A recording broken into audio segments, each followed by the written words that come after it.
علماء کنونشن بھی ہوگا اسلام آباد کے اندر میں، اجبے کبے پہن کر، سرمے کی لمبی سلائی کھینچ کر،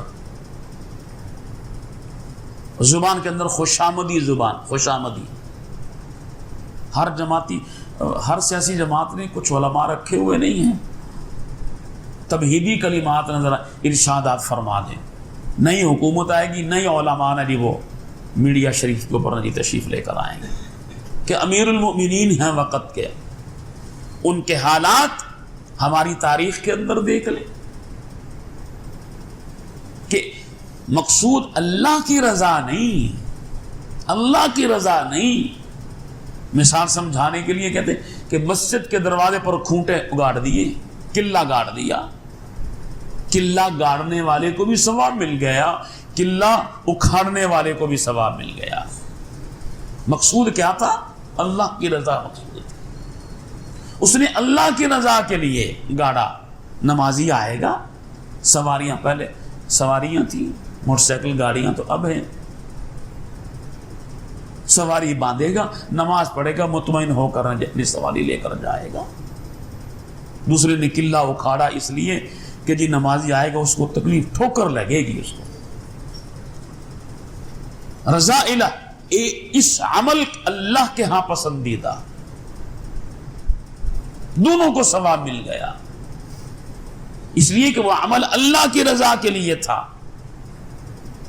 تسبیحات لمبی 5000 دانے والی تسبیحات پر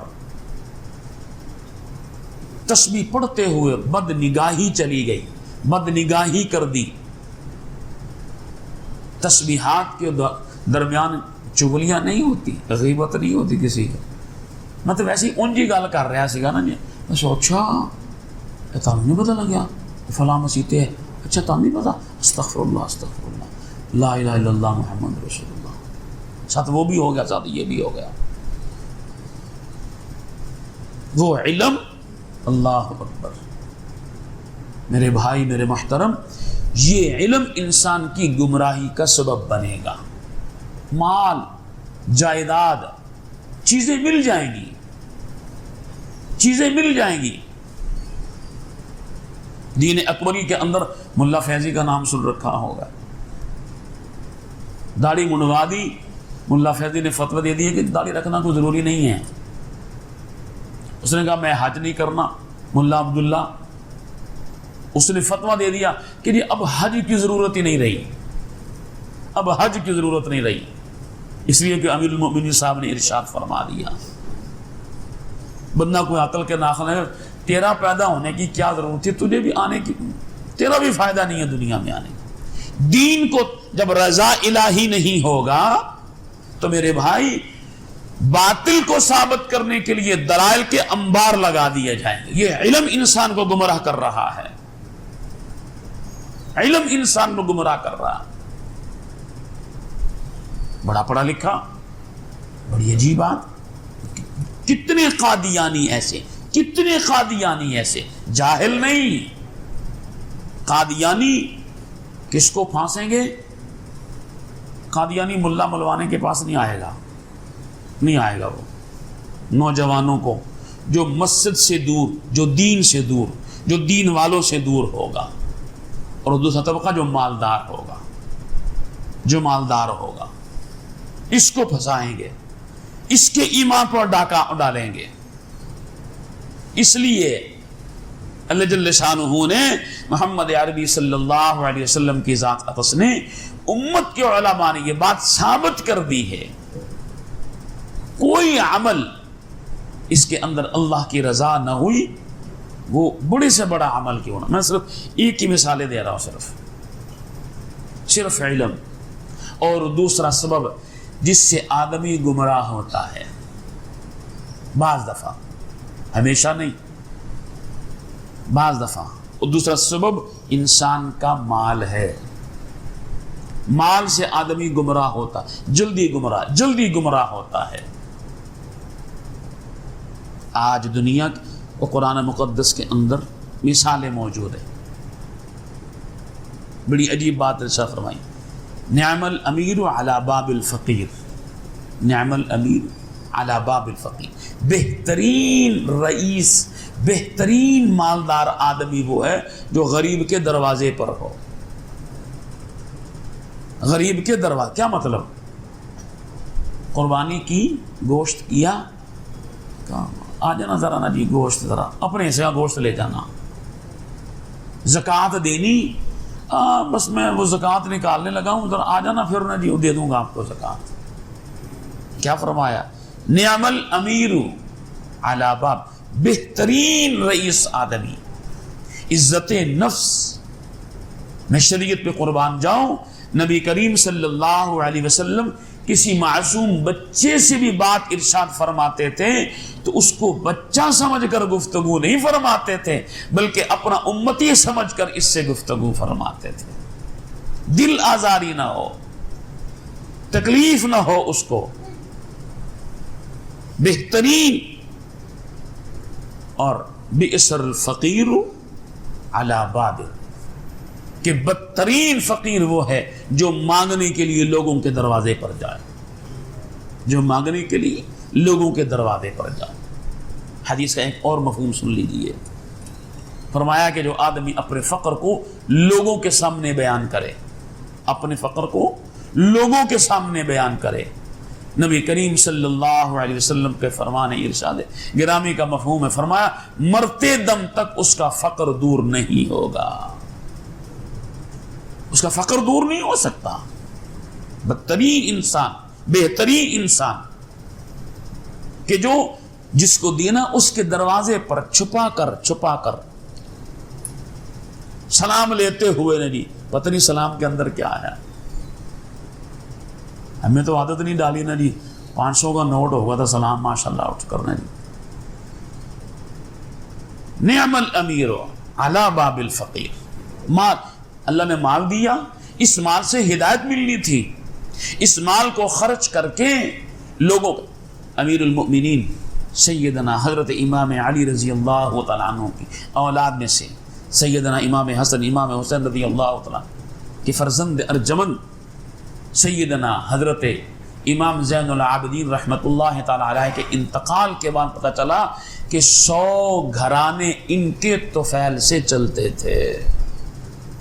اولادوں کو نہیں پتا، گھر والوں کو نہیں پتا، اپنی ڈائری کے اندر کچھ نہیں لکھ رکھا کہ میں اتنوں کو ماہانہ خرچہ دیتا ہوں۔ مرنے پر پتا چلا، مرنے پر انتقال کے بعد پتا چلا کہ 100 گھرانے ان کے پاکٹ منی سے ان کے چولہے جلتے تھے۔ امام علی رضی اللہ تعالیٰ عنہ کی اولاد میں سے تیسرا پارہ دوسرا رکوع اٹھا کر دیکھ لیں، مثل الذین ينفقون اموالهم فی سبیل اللہ کمثل حبۃ، آگے سارے فضائل بیان فرمائے۔ اللہ کی راہ میں خرچ کرو جیسے کہ خرچ کرنے کا حق ہے۔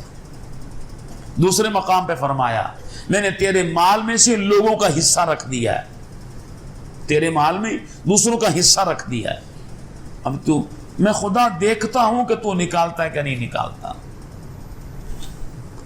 اپنے مال میں سے ان کا حصہ نکال کر کہاں؟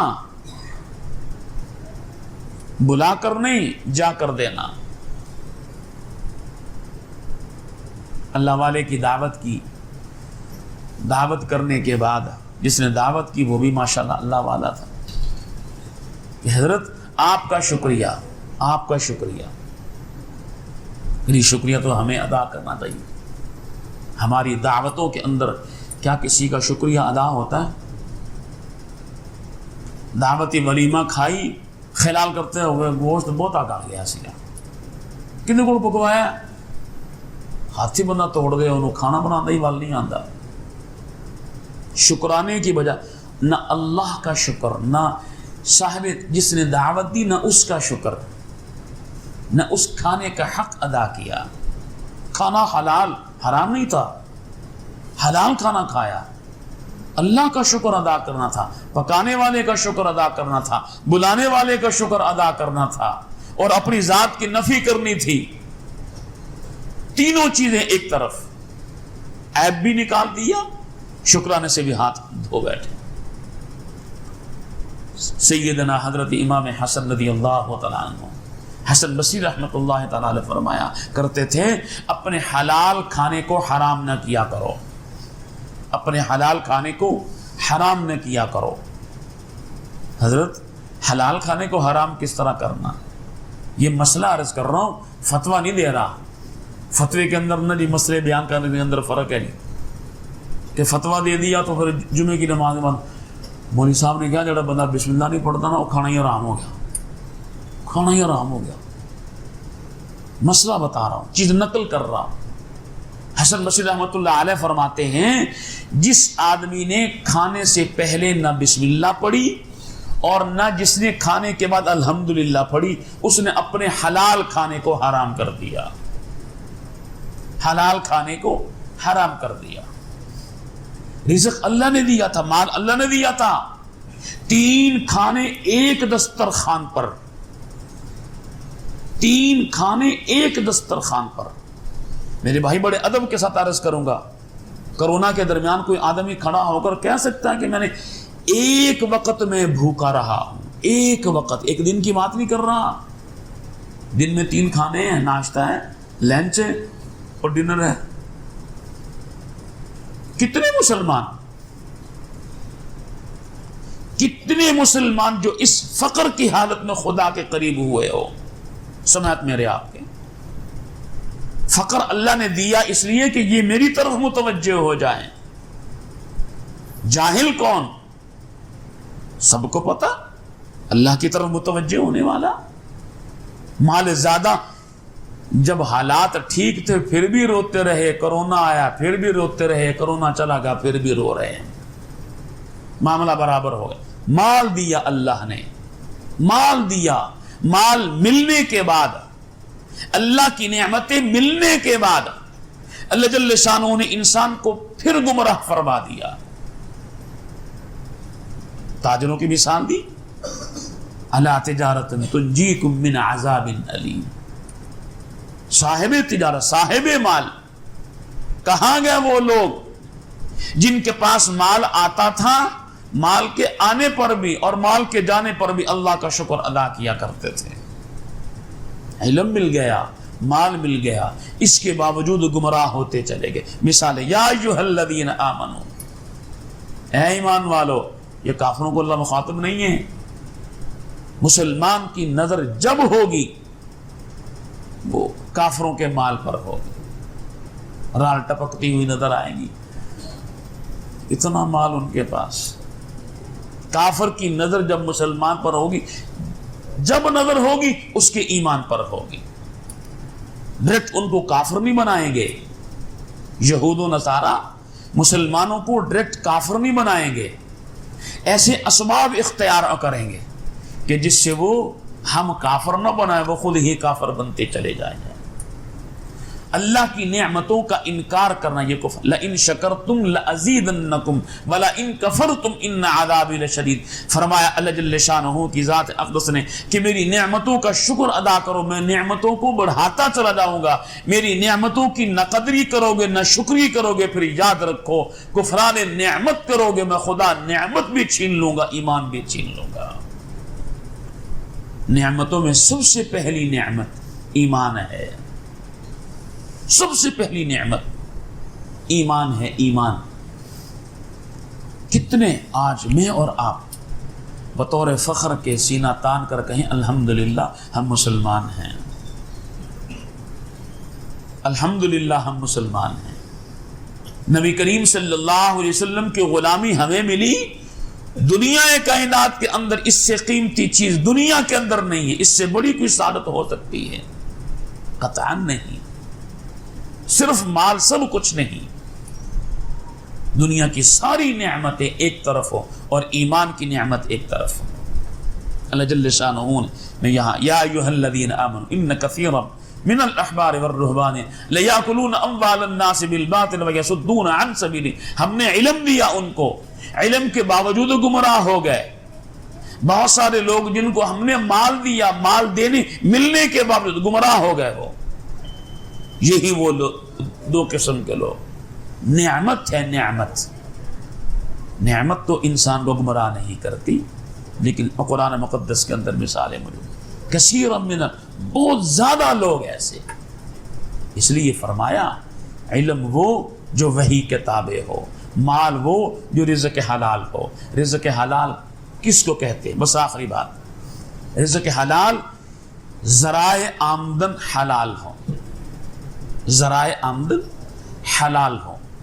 حدیث پاک میں جو آتا نا، سوال ہوگا قیامت والے دن، چند سوالات ہوں گے نا، ان میں سے ایک سوال یہ بھی ہے مال کہاں سے کمایا اور کہاں پر لگایا، کہاں سے کمایا اور کہاں پہ لگایا. کمانے کے اعتبار سے بھی مادر پدر آزادی نہیں، کما لیا، محنت سے کمایا، مشقت سے کمایا. لگانے کے اعتبار سے بھی آزادی نہیں. رزق حلال کی تعریف عرض کر رہا ہوں. رزق حلال، مال حلال، کہ اس کے سورسز، اس کے ذرائع آمدن کیا ہے، اس کو ذرا بندہ دیکھے. اور لگانا کہاں ہے؟ لگانا تھا اہل و عیال پر خرچ کر دیا نا جی دوستوں کے اندر. حرام نہیں ہے، حرام بھی کہہ رہا. جہاں لگانا چاہیے تھا وہاں نہیں لگایا، جہاں نہیں لگانا چاہیے تھا وہاں لگا دیا. اپنی ذات بعد میں، پہلے اہل و عیال ہیں. غیر شادی شدہ ہیں کتنے نوجوان جو کمائیاں کرنے والے، شادیاں نہیں ہوئی، اپنی کمائی کر کے اپنے باپ کی ہتھیلی پر لا کر اور رکھتے ہیں، ابا یہ میری تنخواہ ہے. ہاں الحمدللہ بیٹیاں کرتی ہیں، بیٹیاں کرتی ہیں. میرے بھائی، میرے محترم، بیٹی اور بیٹے میں فرق نہ کیا کریں، فرق نہ کیا کریں. بیٹی اور بیٹے میں فرق کریں گے تو پھر آگے نظر بھی آ جائے گا. پھر بس اللہ تعالیٰ حفاظت فرما دے، حفاظت فرما دے. جو دین نے بچی کو، بیٹی کو، بہن کو، ماں کو، بیوی کو جو حق دیا ہے، اللہ کی قسم آسمانوں سے جب سے دین نازل شروع ہوا ہے اس وقت سے لے کر قیامت کی صبح تک جو حق اسلام نے، قرآن نے دیا ہے، کسی مذہب نے نہیں دیا. جو اللہ نے حق دیا ہے کہ اس کو عزت کی چوٹیوں پر بٹھایا. مظلوم اسلامی نقطہ نظر سے نہیں، حق دیا، آزادی دی اور عزت بخشی. شادی سے پہلے بیٹی کمائے گی تو باپ کو لا کر دے گی، شادی کے بعد کمائے گی تو خامن کو لا کر دے گی. بیٹا شادی سے پہلے بھی خود ابا میرے اپنے بھی تو خرچے ہوں دینے نا. نہیں، ایک ساتھی بتا رہا کہ جی 20,000 روپے تنخواہ میں سے شادی میں سے رکھ لیا، ابا میرے خرچے، میں نے سگریٹ وغیرہ پینی ہوتی، 20,000 کی سگریٹ پینی ہے تو نے. بچی نے 1 روپے نہیں رکھا، 1 روپے نہیں رکھا. قرآن نے بیان کیا بیٹی اور بیٹے میں فرق نہ کرنا. جو گناہ بیٹی نے کر دیا کوئی بات نہیں، وہی گناہ اگر بیٹی کرے کوئی بات نہیں. توبہ استغفار کریں، اللہ سے مانگیں. مظلوم ہر زمانے میں عورت رہی ہے، ہر زمانے میں، آج کل کے زمانے میں بھی رہی. اس لیے اب کوئی بکنے والا، کوئی میڈیا پر NGOs آ کر نہیں زبان نہیں کھولے گی. جب بھی کھولے گی اسلام کے لیے بند کر دیا، پردے کے اندر رکھ دیا، محبوس کر دیا، قید کر دیا، حق بیان نہیں کیا. 3 دن ایک دو دن پہلے جو واقعہ موٹر وے پہ، اب کیوں نہیں بکواسات کی جاتی؟ اب زبان لمبی کیوں نہیں کھل رہی؟ یہ حق نہیں ہے، یہ زیادتی نہیں ہے، یہ ظلم نہیں ہوا اس پر؟ اب زبانیں کیوں نہیں کھلتی؟ جب بھی کھلے گی اسلام پر کھلے گی، دین پر کھلے گی کہ دین کے اندر ایسا ہے، دین کے اندر ایسا ہے. اسلام یہ ملا ملوانا ہمیں یہ سکھاتا ہے. بہرحال اللہ سے دعا کریں رب ذو الجلال کی ذات اقدس، مال کی وجہ سے جو گمراہی آتی ہے، علم کے بعد جو گمراہی آتی ہے، اللہ میری آپ کی حفاظت فرما لے. جو کہا سنا اس پر عمل کرنے کے توفیق عطا فرما.